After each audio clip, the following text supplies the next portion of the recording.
সূরা মুল্ক তো পড়েন রাতের বেলা সূরা মুল্ক পড়ার অভ্যাস করেন। নবী সাল্লাল্লাহু আলাইহি ওয়াসাল্লাম এই সূরাটাকে বলেছেন এই সূরা কবরের আযাব থেকে বাঁচাই দিবে ইনশাআল্লাহ। উসমান রাদিয়াল্লাহু আনহু সামনে জান্নাত জাহান্নামের আলোচনা করা হলে তিনি কাঁদতেন না, খুব কম কাঁদতেন, কিন্তু কবরস্থানে কবর দেখলে তার দাড়ি অশ্রু দিয়ে ভিজে যাইত। কারণ এই জায়গায় যে পার পাবে সে সব জায়গায় পার পেয়ে যাবে ইনশাআল্লাহ। ওই জায়গার একাকিত্বে ওই আযাব থেকে বাঁচাবে একটা সূরা, কি নাম? সবাই মুখস্থ করবেন ইনশাআল্লাহ। মাত্র 30টা আয়াত আছে। নবীজি বলেছেন এই সূরা তার পাঠকারীর জন্য সুপারিশ করবে আল্লাহর সামনে, মানে সুপারিশ করবে আল্লাহ পাকের সাথে জোর করবে, না আমার পাঠকারীকে মাফ করে দাও, দিতেই হবে। এক পর্যায়ে আল্লাহ পাক মাফ করে দিবেন ইনশাআল্লাহ।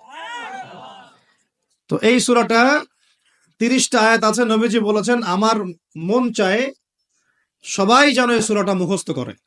তো নবীর একটা মন চায়, আমরা সেটা করব।